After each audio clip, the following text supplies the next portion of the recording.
மரவா திரையை கட்டி மாங்கல்யம் சூடினேன். கண்ணுக்கு முன்னால் திரையை கட்டி கல்யாணம் செய்வேன். ஏன் அப்படி செய்ய வேண்டும்? என்ன காரணம்?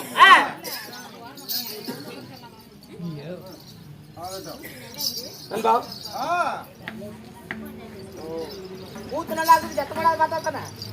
துரியோதனன் தனக்கென பெண் கேட்டு எனக்கு மனம் முடித்தான். தனக்கென பெண் கேட்டு உங்களுக்கு? ஆமா. உங்களுக்கு பொண்ணு கேட்டா? தேர் ஓட்டியின் மகன், ஆத்திரே வந்தவன், இறை குலத்தான்.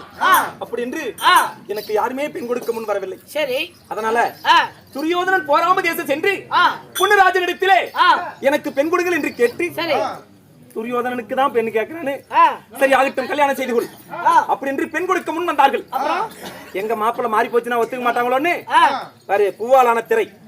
நம்ம தமிழ்நாட்டுல தான் பொண்ணு பிள்ளைகிட்ட மாப்பிள்ள பேசுறது, மாப்பிள்ளைகிட்ட பொண்ணு பேசுறதெல்லாம் விடுறாங்க. வடநாட்டு பக்கம் போயிரு, இப்படி வடக்க ஆந்திரா, கர்நாடகா, ஒரிசா, மத்திய பிரதேசம், குஜராத், பீகார் இப்பெல்லாம் போயிட்டா, டெல்லி பக்கம் போயிட்டா, மணமகன் இப்படி இருக்கிறான் என்று மணமகளுக்கு தெரியாது, பொண்ணு இப்படி இருப்பாரு மாப்பிள்ளைக்கு தெரியாது. பூவாலான திரை. கண்ணுக்கு முன்னால் திரையை கட்டி நான் கல்யாணம் செய்தேன். மரவா திரையை கட்டி மாங்கல்யம் சூட்டினேன். ஏன் அப்படி சுட்ட வேணும்? என்னடா துரியோதனுக்கு பெண் கேட்டு கர்ணன் தாலி கட்டுகிறானே என்று மாங்கல்யம் சூட்ட நேரத்தில் மணமகள் ஓடிவிட்டால் நான் என்ன செய்வது? அப்படி என்று அப்படி திருமணம் செய்து என் மனைவியால் பொன்னுருவியால், ஆஹா துரியோதனனுக்கு அண்ணன் தானே, அப்படின்னா அஸ்னாபுரத்திற்கு இவர் தானே முதல் அரசன், அப்புறமேடி தானே துரியோதனன் அப்படி என்று எண்ணி இருந்தார். யாரு? பொன்னுருவியால். ஒரு நாள் ஒரு நேரத்தில் ராஜகுல மண்டபத்திலே துரியோதனன் அமர்ந்திருக்கிற நேரத்தில், அவர் அரசன், நான் மந்திரி அல்லவா, நானும் அமர்ந்திருந்தேன். என் வளர்ப்பு தந்தை ரதையில் ஒரு நாள் ஒரு நேரத்தில் ராஜகுல மண்டபத்திற்கு வந்தார். அப்படி வரும் நேரத்தில், ஆஹா வளர்த்த தந்தை வருகிறாரே என்று எழுந்து நின்று கை கட்டி அவருக்கு மரியாதை செய்தேன்.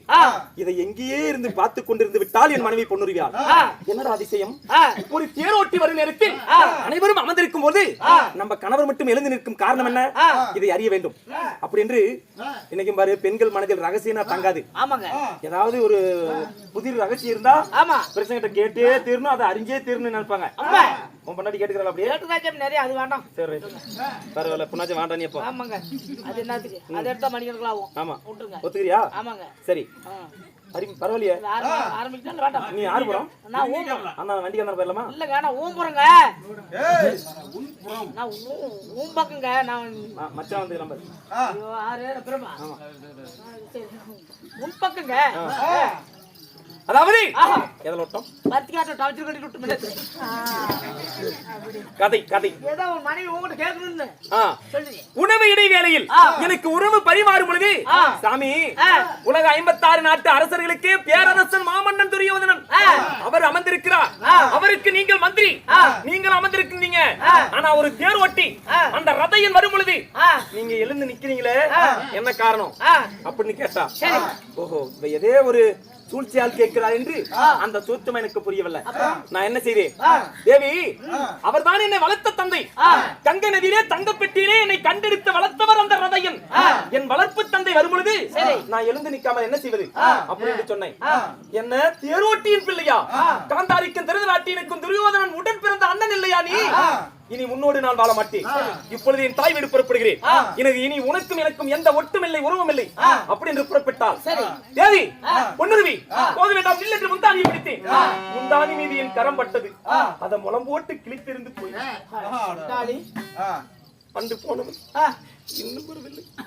கைப்பட்டதுக்கு முளம்போடு கிளி கிழிச்சு போச்சா? என்னத்தான் ஒரு பிடிக்காத பிரச்சனை இருந்தாலும் அப்படியே செய்யறது. தேர் ஒட்டியின் வளர்ப்பு மகன், ஆத்திரே வந்தவன், இலைகுலத்தான் அப்படின்னு போய்விட்டான். ஒரு மனுஷன் ஒரு கதை தாங்கலாம், 2 கதை தாங்கலாம். ஆனால் அவளுக்கும் எனக்கும் ஒரு குழந்தை இருக்கிறது. சனூச்சி போட்டு போறா? இல்ல டெஸ்ட் பேபி எடுத்து வச்சீங்களா? அந்த காலத்துல யாதரா டெஸ்ட் பேபி? இப்ப வந்துருச்சா? இப்ப வந்திருக்கோம். வா, இப்பலாம் நம்ம ஜெயித்தா பக்க தேவையில்ல. வேண்டாம், சரி விட்டு. உன் கதைக்கு நான் அல்ல, என் கதைக்கு நீ வா. பரவாயில்ல விட்டுரு. எப்படி குழந்தை பிறந்துச்சு? உனக்கு என்ன சாமி பிடிக்கும்? போயிட்டான்னு சொல்றேன். அது முந்தானி மேல கைப்பட்டதுனால. ஒவ்வொரு மனிதனுக்கும் ஒவ்வொரு வாழ்க்கை உண்டு, அவர் வாழ்க்கையில் ஒரு இஷ்ட தெய்வம் உண்டு. உனக்கு என்ன சாமி பிடிக்கும்? எனக்கு எங்க குழந்தையும் பண்ணையம்மன் பிடிக்கும். பண்ணையம்மன். எனக்கு காலையில் உதயமாகும் கதிரவன் தான் பிடிக்கும். உலகத்துக்கெல்லாம் ஒளி தரக்கூடிய அந்த சூரிய தேவன். கடவுள் இருக்கிறாரா இல்லையா என்பது நமக்கு தெரியாது. இன்னைக்கு இப்படி சிலை கட்டி கோயிலா கும்பிடுறோம். ஆனா உலகத்திற்கெல்லாம் கடவுள் என்று 2 பேர் இருக்கிறாங்க. நமக்கு பார்க்கக்கூடிய பார்வை, இரவுக்கெல்லாம் ஒளி தரக்கூடிய சந்திரனும், பகலுக்கெல்லாம் ஒளி தரக்கூடிய அந்த சூரிய தேவன் தான் எனக்கு தெய்வங்கள். சரி. சூரியன் என்றால் எனக்கு ரொம்ப பிடிக்கும். என் உயிர் அவர். காலையில் எழுந்தவுடன் எந்த வேலை செய்தால் அந்த கதிரவனை வணங்கிய பின் தான் நான் தொடங்குவேன். அந்த சூரிய பகவான் அசரீரி வாக்காய் ஒரு நாள் ஒரு தினத்திலே என் அங்கதேசத்திலே என் மாளிகையில் ஒலித்தார். எப்படி ஒலித்தார்? எப்படிங்க? அசரீரி என்றால் என்ன?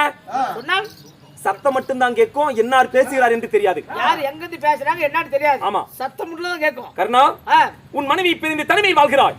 இப்படி வாழ்ந்து விட்டால் உன் வாழ்க்கை முடிந்த பின் உன் பெயர் சொல்ல வாரிசு ஒன்று வேண்டும். உன் குழந்தை எப்படி தலை தோங்கும்? நீ மனித விட்டால் உனக்கு பின்னால் இந்த அங்க தேசத்திற்கு ஒரு அரசன் வேண்டும் அல்லவா? இதோ இப்பொழுதே புறப்படு. இக்கணமே செல். உன் கற்பக ரதத்தை எடுத்துக்கொண்டு போராம தேசம் செல். பொன்னுராஜன் மாளிகையிலே பூங்கோதை வீட்டிலே உறங்கிக் கொண்டிருப்பாள் உன் மனைவி ஆகிய பொன்னுருவியாள். அவளிடத்தில் ஒரு இரவு சேர்ந்து வா. ஒருவேளை முடிச்சிட்டு இருந்தால் அது மூதேவி ஏவி விட்டு தூக்கத்தை உருவாக்கி பிறகு அவளோடு சேர்ந்து வா. அப்படி என்று அசரீரி வாக்கு ஒலித்தது. சூரிய பகவான் உண்மை. என்ன ஒரு மனுஷன் அப்ப அப்படியே வரலாம் சொல்றத கேளு.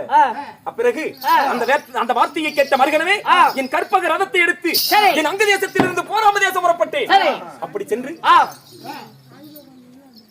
டேய் என்ன கண்டா பட்ஜெட் தங்கமயில வேணாம் வேணாம் போச்சலாம். சட்டமலை சாமி நாமளும் அந்த வயசுல அப்படித்தான் குறும்பு. இந்த பருவத்துல அப்படித்தான் குறும்பு. அப்புறமேடி வளர்ந்தா தான் புத்தி வரும் இல்லையா? உண்மை. நாமளும் அப்படித்தான். சரி சாமி. அதாவது அரசே முழித்திருந்தால் போராம தேசம் போய் யாரு பொன்னுருவியாள் மூதேவி ஏவி விட்டேன். உறங்கினாள். உறங்கிய பின் தூக்கத்திலே ஒரு இரவு சேர்ந்தேன். தூங்கிட்டு இருந்த பொம்பளை. ஆமா, என்ன பண்றது? முடிச்சிட்டு இருந்தப்ப முந்தானி மீது கரம் பட்டதனாலே முளம்போடு சீலை கிழிச்சிட்டு போயிட்டா. முடிச்சிட்டு இருந்தா விடுவாள என்ன? விட மாட்டாங்க. ரெண்டு காலை தூக்கி குப்புன்னு வச்சு விட்டுருவா. குதிரை. சரி, எப்படியா அந்த சூரிய பகவானுடைய வார்த்தை கேட்டோம். ஆமா, மூதேவி ஏவி விட்டு சேர்ந்தேன். நான் சேர்ந்த மறுகணமே 10 மாதம் 300 நாள் கழித்து என் பெயர் சொல்ல வாரிசு ஒன்று பிறந்தான். அவன் பேரு விஸ்வகேது.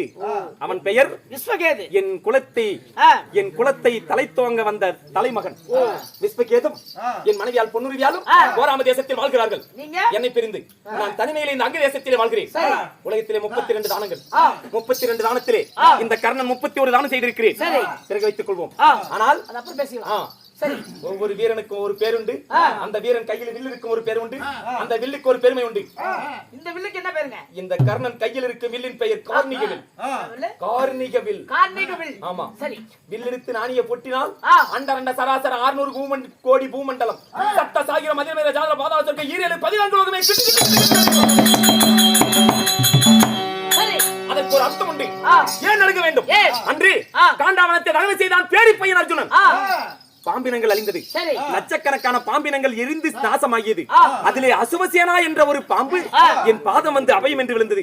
அபயம் என்று விழுந்த பாம்பிற்கு நான் அடைக்கலம் கொடுத்து ஒரு தினத்திற்கு ஒரு கிண்ண பால் முதல் 1000 கிண்ண பால் ஊத்தி வளர்த்தி வருகிறேன். என்னிடத்தில் என் நிலத்தை அழைத்தானே அந்த அர்ஜுனனை பழிக்கு பழித்தீர்ப்பேன் என்று வெறி கொண்டு வாழ்கிறது நிலத்தில். அதனால் நாளை ஒருவேளை 17 நாள் யுத்தம் எனக்கு என் தலைமையில் நடந்தால் என்னிடம் இருக்கும் நாகக்கணையை விட்டு அரவக்கணையை விட்டு ஐவர் அளிப்பேன், பாம்புக்கணையை விட்டு பாண்டவரை அளிப்பேன் என்று எதிர்பார்த்திருக்கிறேன். இருந்தாலும் என் வாழ்க்கையில் இன்னும் எத்தனையோ இருக்கிறது.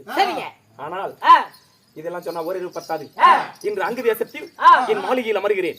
என்னை தேடி யார் வருகிறாரோ பார்க்கலாம். துரியோதனா, அஸ்தினாபுரத்தின் வேந்தனே. அண்ணா, மல்லி முள்ளி ரூபாய் வாங்க மதாரம் என்று சொல்லப்பட்டேன். இந்த அங்கு தேசத்தை வந்து அடியே உன் பாதத்திலே போற்று செய்து அண்ணா நீடூழி வாழ்வாய். அண்ணா, என்னை தேடி வந்த செய்தி என்ன? அண்ணா, நான் என்ன சொல்வேன், என்ன பண்ணுவேன், எனக்கு ஒன்றும் புலப்படவில்லையா அண்ணா?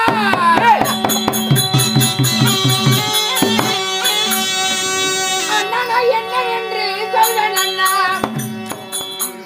அண்ணா, ஆடைபடை எல்லாம் அடியடியாக மடித்து 16 நாள் சண்டையில என் கடை தோல்வி எடுத்து விட்டது அண்ணா. நண்பா, உன்னை இப்படி என்னால் பார்க்க முடியவில்லையே. என் நோக்கம் பதறுகிறதே.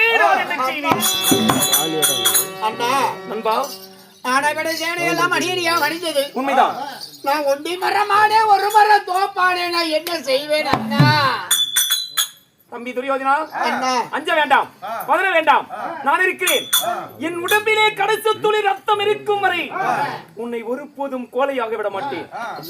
என்னை தேடி வந்திருக்கிறாயே, நான் என்ன செய்ய வேண்டும்? அண்ணா, இந்த 17 நாள் யுத்தத்துக்கு சரி அந்த பாண்டவரிடத்திலே சண்டைக்கு தாங்கள் தான் போக வேண்டும் என்று சொன்னேன். சபாஸ்!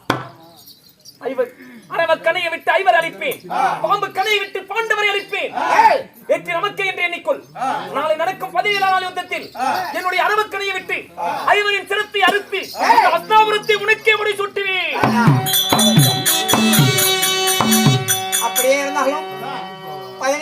நாள் யுத்தத்துக்கு தாங்கள் போறீர்கள்.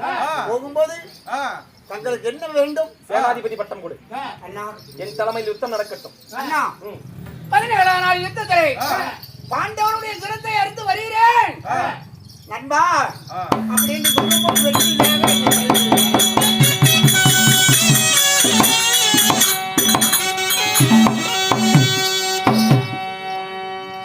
நாளை 17ஆம் நாள் யுத்தம். இந்த கர்ண மகாராஜன் தலைமையில் கௌரவர் பக்கம் நின்று என்னுடைய தலைமையில் யுத்தம் நடக்கும். வெற்றி நமக்கு என்று எண்ணிக்கொள். இதோ ரஜகத துரகபதாதிகள் 4 வகை சேனைகளுடன் 1006 கேயுர கடக கங்கன்களை போன்று 4 வகை சேனையுடன் சென்று போர் முரசு கொட்டி வெற்றி வெற்றி என்று வீர கொடி நாட்டி ஜெயக்கொடி நாட்டி நான் ஜெய பெற்று வருகிறேன். உன்னிடத்தில் போர் புரிவின் வேலை எனக்கு தேர்ப்பாகன் சாரதி செலுத்துவது யார்? சரியான தேர்ப்பாகனை அனுப்பு. நம்முடைய நாட்டிலே இருப்பது ஜல்லி மகாராஜனை உடனடியாக அழைத்து வைக்கிறேன். அப்படியா? ஜல்லியின் தேரை ஓட்ட இந்த கர்ணன் போர் புரிவேன். வெற்றி நமக்கு. சீக்கிரமாக அனுப்பி வைக்கிறேன்.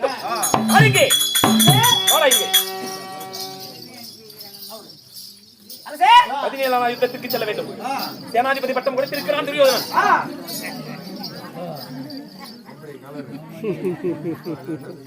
என் தம்பி சேனாதி சேனலாம் செத்து மடிச்சு போச்சுன்னு புலம்பி இருக்கிறான். அப்ப உனக்கு கலர் தேவையா? நல்ல பம்பாட்ட வந்து நிக்கிற சொக்காயா அவகிட்டு விடி. நண்பா, 17ஆம் நாள் யுத்தத்திற்கு செல்லும் முன் எனக்கு ஏற்ற சரியான தேர்ப்பாகன் ஜல்லியனை அனுப்புகிறேன் என்று துரியோதனன் சொல்லியிருக்கிறார். இதோ ஜல்லியன் வருவதற்குள் நான் பிறந்தேனே கங்கை நதி அங்கே சென்று அந்த சூரிய தேவனை வணங்கி அவரிடத்தில் ஆசி பெற்று பிறகு நாம் 17ஆம் நாள் யுத்தத்திற்கு செல்வோம்.